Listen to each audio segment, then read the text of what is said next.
Halo teman-teman semua, pada kali ini kami selaku kelompok 3 akan mendemonstrasikan tahap-tahap analisis suatu penelitian. Analisis penelitian yang akan kami demonstrasikan yaitu Independent Sampling Test. Penelitian ini dilakukan menyangkut dua variabel yaitu IV dan juga DV. Penelitian yang akan kami analisis adalah perbedaan self-efficacy antara mahasiswa perempuan dan mahasiswa laki-laki.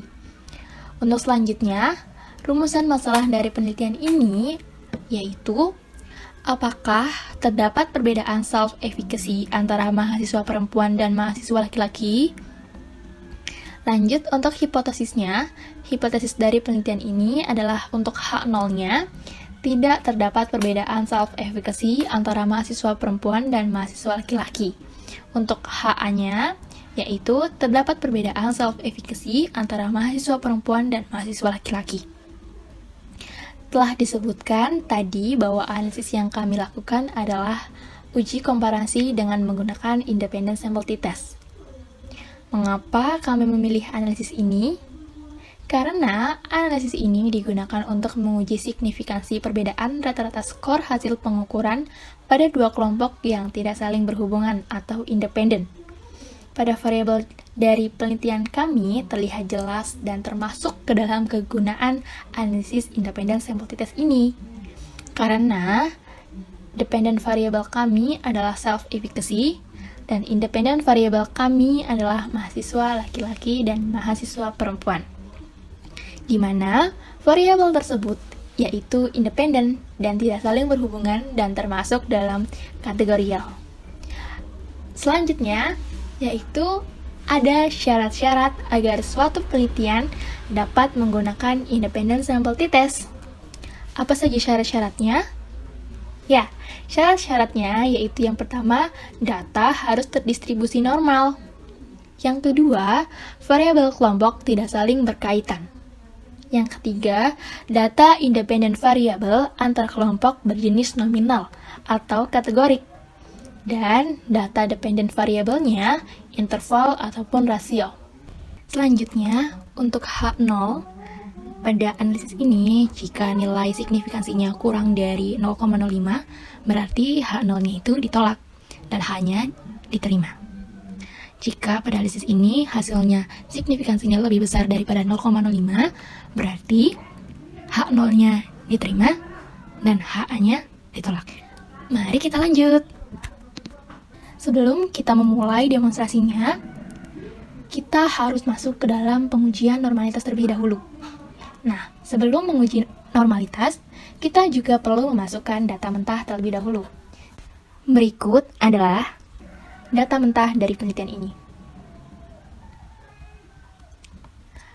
Pasti teman-teman lihat kan, ada data yang berwarna merah. Untuk data yang berwarna merah ini, harus di-reverse dulu. Nah, bagaimana caranya? Nanti akan dijelaskan pada tahap demonstrasi.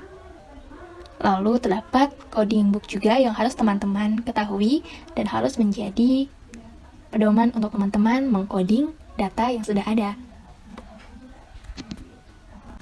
Sebelum kita melanjutkan demonstrasi uji normalitas, sebelumnya teman-teman harus tahu bagaimana sih data yang dianggap terdistribusi normal.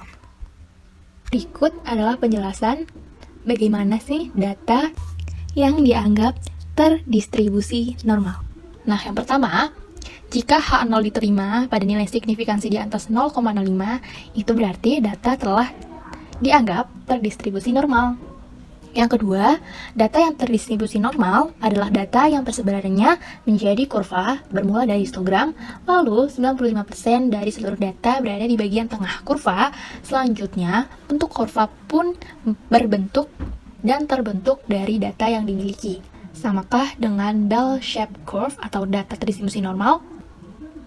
Jika memang seperti itu, berarti data Anda telah dikatakan menjadi data yang dianggap terdistribusi normal.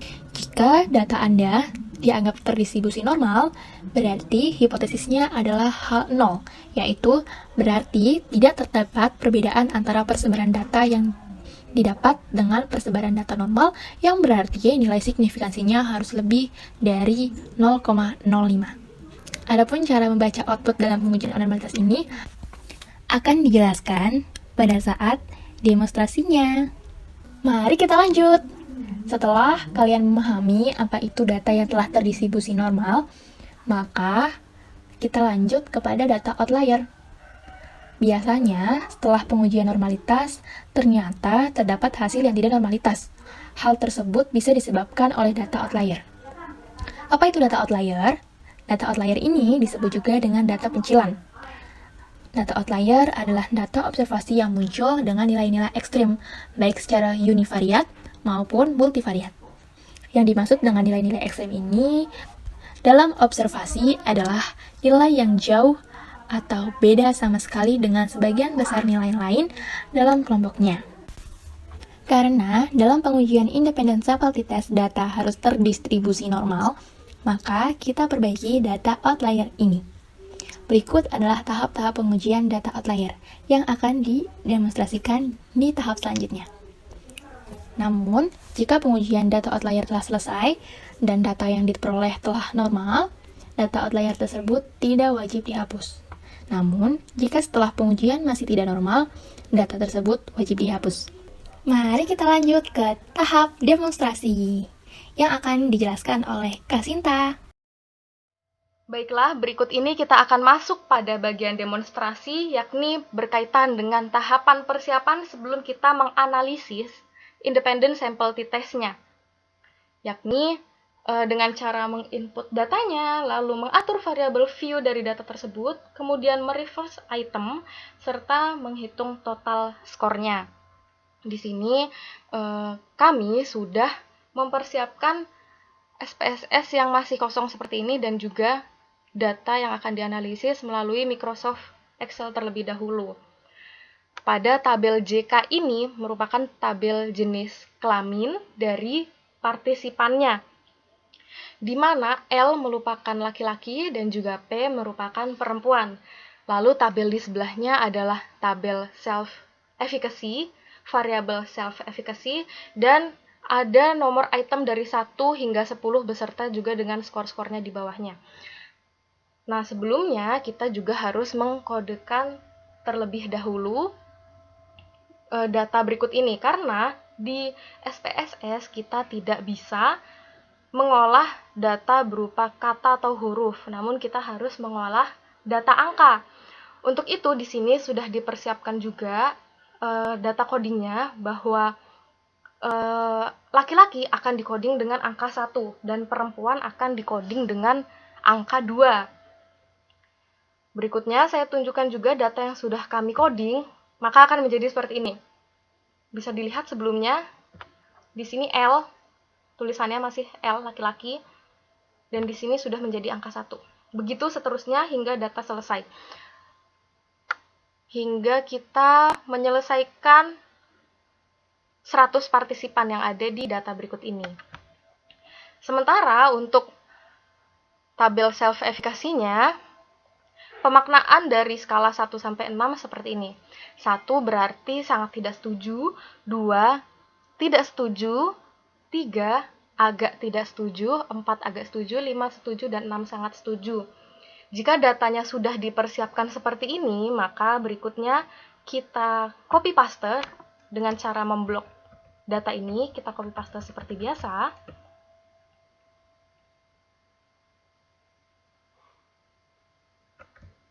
Kebablasan.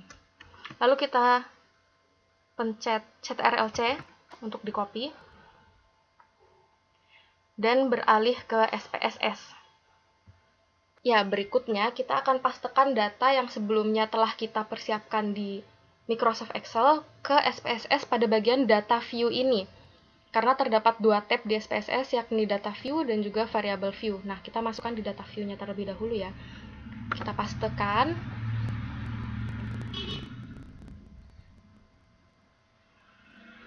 Nah, akan masuk seperti ini. Di sini belum ada judul-judulnya kan ya? Nah, ini kita masukkan judul berikut ini melalui variabel view. Mari kita periksa dulu dari data yang di Excel. Kolom nomor 1 ini judulnya apa? Nah, ini judulnya JK atau jenis kelamin. Pada saat menuliskan judul nama kolomnya, kita tidak boleh menuliskan spasi. Jadi kita tulis jenis kelamin. seperti ini tanpa spasi. Lalu berikutnya self efficacy 1 hingga 10 ini kita singkat saja ya menjadi SE. SE1, SE2, SE3, SE4, SE5, SE6, SE7, SE8, SE9, SE10. Ini numerik type-nya. Nah, ini desimal adalah angka di belakang koma, 0 di belakang koma. Ini boleh kita ubah atau boleh kita diemin aja. Ini sekarang kita diemin aja. Lalu, label ini digunakan untuk menjelaskan informasi dari nama variabel tersebut. Jadi ini jenis kelamin, bisa nih kita di sini pakai spasi. Jenis kelamin. Lalu value di sini digunakan untuk keterangan atau kode angka serta makna kode tersebut. Nah, sebelumnya kan kita sudah mengkodekan jenis kelamin ya. Di sini bahwa 1 untuk laki-laki dan 2 untuk perempuan. Karena pada SPSS bentuknya angka semua, maka untuk mengkodekannya dan menginformasikan makna kode tersebut, kita harus memasukkan melalui value ini. Kita bisa masukkan di sini angka 1 dan labelnya adalah laki-laki. Kemudian angka 2 adalah perempuan. Seperti itu. Lalu di sini missing adalah informasi data yang hilang, ini biasanya otomatis dan ini kita nggak ada ya missingnya, berarti aman. Terus ini column ini adalah bagian untuk memperpanjang ukuran kolom variabelnya dan ini didiemin juga nggak apa-apa. Terus align-nya ini adalah posisi data. Nah, bisa kita lihat ada right, left, dan center. Ini otomatisnya tuh right. Jadi ya udah kita diemin aja. Dan measure ini adalah jenis datanya. Ada nominal, ordinal, dan scale ini terdiri dari 2 jenis data, yakni interval dan juga rasio. Nah, untuk data jenis kelamin, karena ini adalah data kategorik, maka masuk kepada jenis data nominal. Maka kita pilih nominal. Lalu, ini untuk self-efficacy-nya aman juga. Dan untuk measure-nya kita ubah jadi scale. Seperti ini. Kita ubah semuanya menjadi scale. Baiklah, berikutnya mari kita cek data view-nya setelah variabel view-nya kita atur. Nah, di sini pada bagian judul kolomnya sudah terisi ya dengan nama-nama yang kita tentukan atau yang kita inginkan. Maka dari itu, tahapan berikutnya adalah kita mengecek lagi nih datanya. Apakah ada item yang unfavorable, jadi perlu kita ubah dulu angkanya. Nah, ternyata ada nih. Pada item nomor 6 ada data yang unfavorable. Untuk itu, pada skala data ini perlu kita ubah terlebih dahulu. Sedangkan jika belum di reverse itemnya, maka belum bisa nih kita mendapatkan total skor yang sesuai. Untuk itu kita reverse dulu itemnya. Nah, cara mereverse item, kita bisa gunakan tab transform ini. Bisa kita pencet transform, lalu record into different variables. Akan muncul menu seperti ini dan kita pilih item yang unfavorable yang akan kita reverse. Nah, kita masukkan. Di sini kita berikan nama untuk data yang barunya, yang di reverse. Kita buat saja namanya menjadi SE6 ubah ya. Terus pencet change. Nah, di sini nih yang bagian paling penting, old and new value. Jadi value dari skalanya kita ubah di bagian menu ini. Ini old value dan ini yang new value. Kita masukkan. Untuk skala yang 1, logikanya maka akan berubah menjadi 6. Lalu 2 menjadi 5. 3 menjadi 4, 4 menjadi 3, 5 menjadi 2, 6 menjadi 1. Kita add, lalu continue, dan oke. Dan mari kita cek. Nah, sudah ada SE6 ubah. Di data view-nya, kita ubah dulu ya, menjadi scale. Sudah, selanjutnya kita menjumlahkan skor dari keseluruhan skor item ini. Caranya dengan mengcopy data yang sudah di reverse pada SE6 ini ke Microsoft Excel menjadi seperti ini. Menjadi data yang sudah di reverse. Setelah itu baru bisa kita totalkan skornya. Dan total skor ini kita copy ke SPSS. Biasa kita blok saja.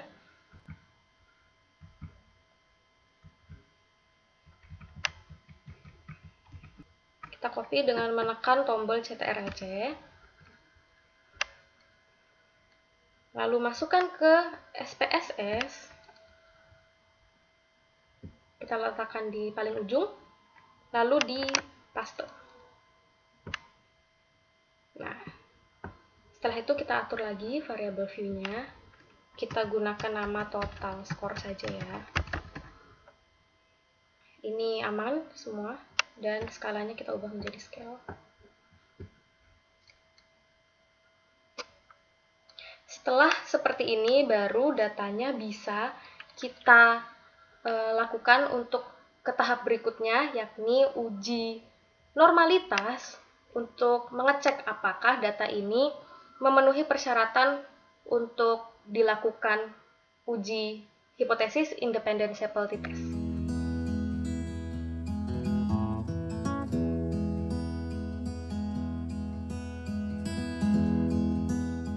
Baiklah, berikut ini merupakan demonstrasi untuk langkah-langkah uji normalitas.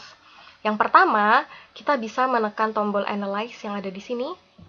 Kemudian kita tekan tombol Descriptive Statistic dan akan keluar banyak menu seperti ini.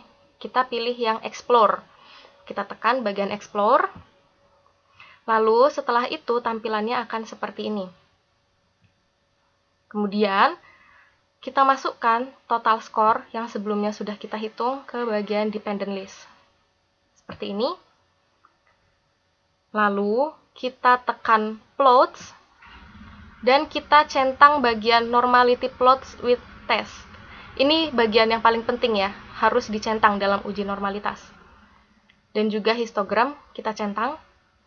Continue, lalu oke. Kita tunggu hasil outputnya keluar. Nah, akan muncul beberapa tabel output seperti ini. Dan tabel untuk hasil uji normalitasnya merupakan yang ini. Test of normality. Untuk cara membaca serta menginterpretasi hasil tabel berikut ini akan kami jelaskan pada slide selanjutnya agar dapat lebih jelas serta lebih mudah untuk dipahami. Baiklah, berikut ini merupakan output dari uji normalitas yang telah kita lakukan sebelumnya.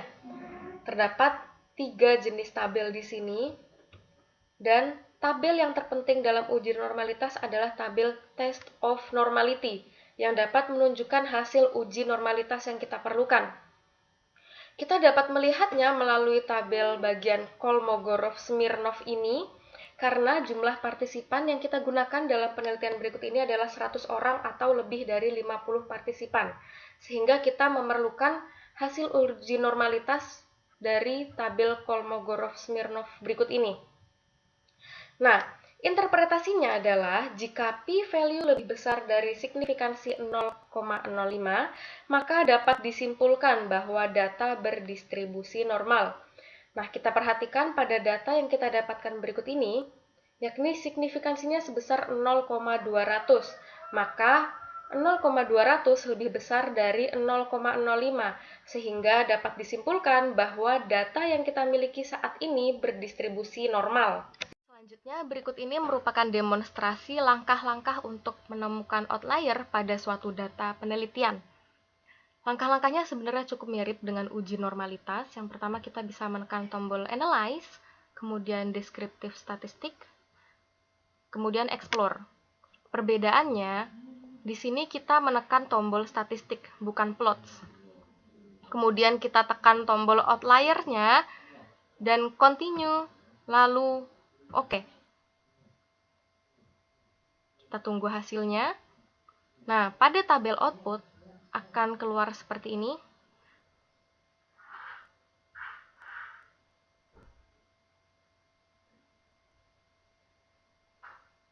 Lalu kita cek pada bagian box plotnya. Nah, ini dia box plotnya.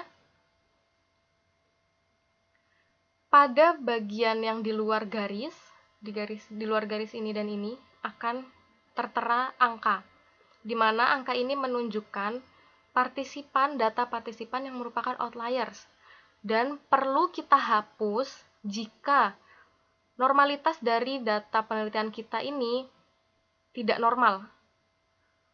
Namun, karena data yang kita miliki sekarang sudah normal, maka kita tidak perlu menghapus rangkaian data dari dua partisipan berikut ini. Seperti itu. Baiklah, berikut ini merupakan box plot dari outlier pada data penelitian berikut ini. Kita dapat melihatnya melalui angka yang tertera di luar garis berikut ini, yang saya tunjukkan menggunakan kursor. Nah, dapat kita ketahui bahwa terdapat dua outlier, yakni pada data partisipan ke-94 dan juga pada data partisipan ke-18. Karena outlier ini mempengaruhi normalitas, jika data yang kita miliki tidak normal, maka kita perlu untuk menghapus outlier ini. Namun, karena pada penelitian ini data yang kita miliki sudah berdistribusi normal, sehingga kita tidak perlu untuk menghapus outlier berikut ini.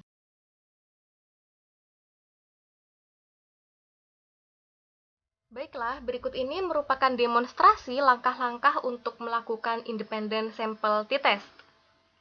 Yang pertama, kita bisa menekan tombol Analyze berikut ini. Lalu kita pilih bagian Compare Means dan akan muncul beberapa menu seperti ini. Kita pilih yang independent sample t-test ya, kemudian kita tekan. Maka setelah itu, total score yang sudah kita hitung sebelumnya, yakni total score dari variabel self-efficacy, kita masukkan pada bagian test variable.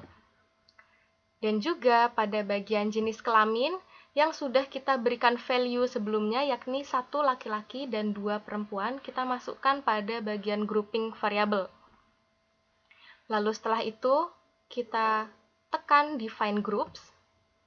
Grup 1 kita isi dengan angka 1 yang menunjukkan bahwa ini merupakan laki-laki, dan grup 2 kita tekan dengan angka 2 yang menunjukkan bahwa ini adalah perempuan, sesuai dengan variabel view yang telah kita atur sebelumnya.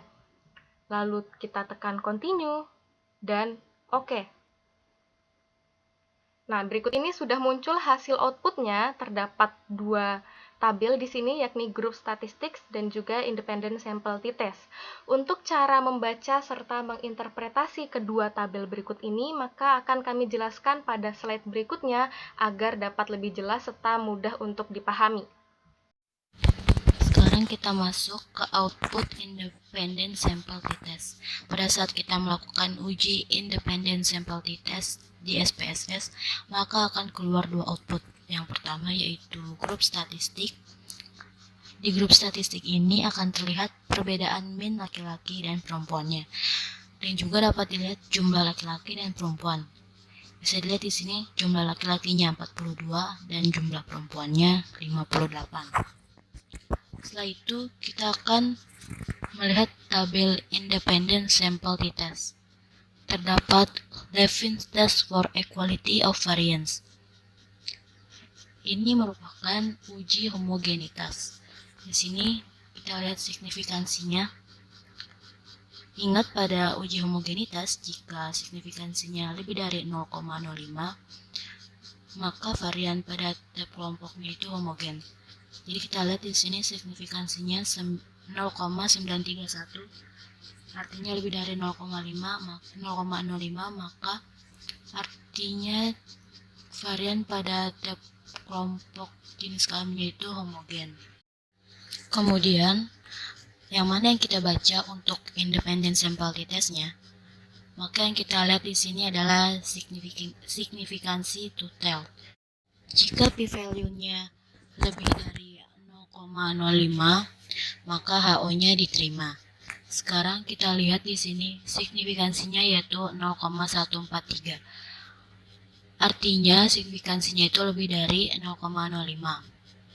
Maka HO diterima, yang artinya tidak terdapat perbedaan yang signifikan self-efikasi pada mahasiswa laki-laki dan mahasiswa perempuan.